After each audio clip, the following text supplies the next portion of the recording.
Hello friends, அனைவருக்கும் வணக்கம். இந்த வீடியோவில் வந்து பார்க்குற விடயம் என்னன்னு சொல்லி சொன்னால், பங்கு லாபம். அதாவது இந்த முதலாவது ஏப்ரல் ஃபர்ஸ்ட் செகண்ட் வீக்கில் வந்து என்னென்ன கம்பெனியில் பங்கு லாபம் கொடுக்குற விடயங்களை பார்த்துக்கொள்ளுங்க. காரணம் என்னென்னு சொல்லினா, இந்த கம்பெனிகளில் நீங்கள் ஷேர்ஸ் வாங்கியிருந்தீங்களாக இருந்தால் நீங்கள் ஃபர்ஸ்ட் டைம் வந்து உங்களுக்கு முதலாவது தரம் பங்கு லாபம் என்ன கிடைச்சிருக்கா கிடைக்கலையான்றதை வந்து உங்கள் அக்கௌண்ட்டில் செக் பண்ணிக்கொள்ளலாம். அதுக்குரிய பேமெண்ட் டேட் வந்து இதில் பார்த்தீங்கன்னா தெரியும். இப்போ எக்ஸாம்பிள் உங்களுக்கு ஹெட் நேஷனல் பேங்க்கில் இன்வெஸ்ட் பண்ணியிருந்தீங்களா இருந்தால் இந்த 21 நாளில் வந்து இதுக்குரிய பேமெண்ட்டை வந்து கிரெடிட் பண்ணுவாங்க உங்களோட பேங்கில். அப்படி மிஸ் ஆனால் ஒரு 1-2 நாளுக்குள்ளே வந்து உங்களோட பேங்குக்கு வந்து பங்கு லாபம் வந்து கிரெடிட்டாக இருக்கும். இதில் பார்த்தீங்கன்னா தெரியும், ஒரு ஷேர்ஸுக்கு 15 ரூபா அப்படி கொடுக்குறாங்க. உங்களுக்கு 100 ஷேர்ஸ் இருக்குமென்னு சொன்னால் 1500 ரூபா வந்து உங்களுக்கு பங்கு லாபமாக கிடைக்கும். இந்த முறை ஒரு நல்ல ஒரு பெரிய அமௌண்ட்டில் வந்து பங்கு லாபம் கொடுக்குறாங்க. இது வந்து இதுக்குரிய ரெக்கார்ட் டேட்டை பார்த்தீங்கன்னா தெரியும், 1 நாளில் வந்து இந்த ரெக்கார்ட் எடுக்கிறாங்க. எக்ஸ்ட்ரி டேட்ன்றது என்ன டேட்டில் நீங்கள் அந்த பங்குல வச்சிட்டீங்களோ அந்த டேட்டு தான் கடைசி டேட். அதாவது இந்த டேட்டில் இருந்தால் உங்களுக்கு பங்கு லாபம் கிடைக்கும். எந்த பங்குகள் இந்த டேட்டில் இருக்குமாக இருந்தால் உங்களுக்கு பங்கு லாபம் கிடைக்கும். நீங்கள் 27ஆம் தேதி வாங்கி நீங்கள் 28 வச்சுட்டு 29 விற்றா கூட உங்களுக்கு வந்து இந்த பங்கு லாபம் வந்து கிடைக்கும்.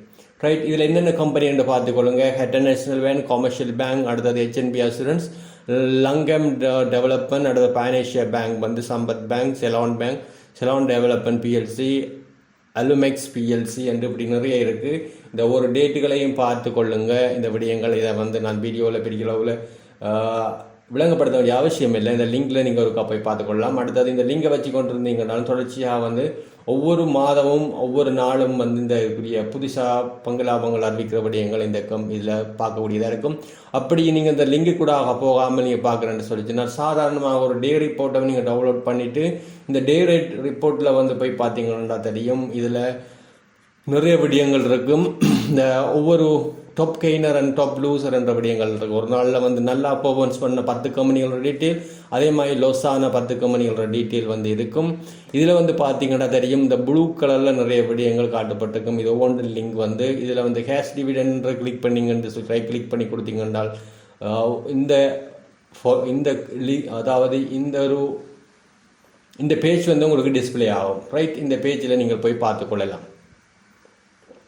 அதே மாதிரி இதில் இருக்கிற ஒவ்வொரு விடயங்களையும் வந்து நீங்கள் போய் பார்க்கலாம். இந்த ரைட் இஷ்யூன்ற விடயம் சொல்லப்பட்டிருக்க என்ன விடயம் என்று போய் பார்த்துக்கொள்ளுங்க. அடுத்தது இந்த கேஷ் டிவிடெண்ட், அடுத்தது ஸ்கிரிப்ட் டிவிடெண்ட்ஸ் என்ற என்ன விடயம் என்ற விடயங்களை பார்த்துக்கொள்ளுங்க. அடுத்தது நிறைய இதுகள் இருக்கிற பாருங்கள், என்ன மாதிரி கேபிட்டல் ரிசர்வ், அடுத்தது EGM அதை பட்டியப்படுத்தப்பட்ட கம்பெனிகளோட மீட்டிங்கள், அறிவித்தல்கள், எல்லா விடயங்கள், இயக்குநர் சபை மாற்றங்கள், முழு விடயங்களும் இதுக்குள்ளே போய் நீங்கள் பார்த்துக்கொள்ளலாம். ஃபைனான்சியல் ரிப்போர்ட்டையும் போய் பார்த்துக்கொள்ளலாம். புதுசாக கம்பெனிகள் வந்து வெளியிடுற ஃபைனான்சியல் ரிப்போர்ட்டுகள் எல்லாம் வந்து போய் பார்த்துக்கொள்ளலாம். அடுத்தது விடயம் இதுக்குள்ளே பார்த்தீங்கன்னா தெரியும், இந்த டே ரிப்போர்ட்டில் வந்து இன்னொரு மிக முக்கியமான விடயம் இருக்குது.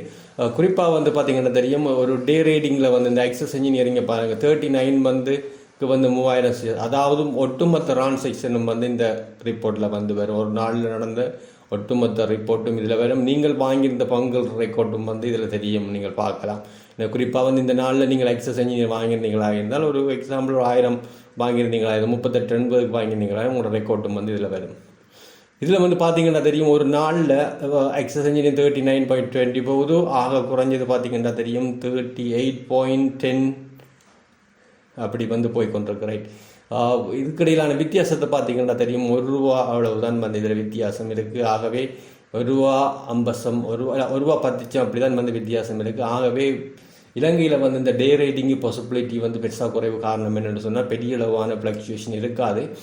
அப்படி டே ரேட்டிங் செய்வோமா இருந்தால் நம்ம மார்ஜின் ரேட்டிங் செஞ்சால் மட்டும் தான் நமக்கு வந்து பெரிய ஒரு பாசிபிளான ஏர்ன் பண்ணக்கூடிய மாதிரி இருக்கும்.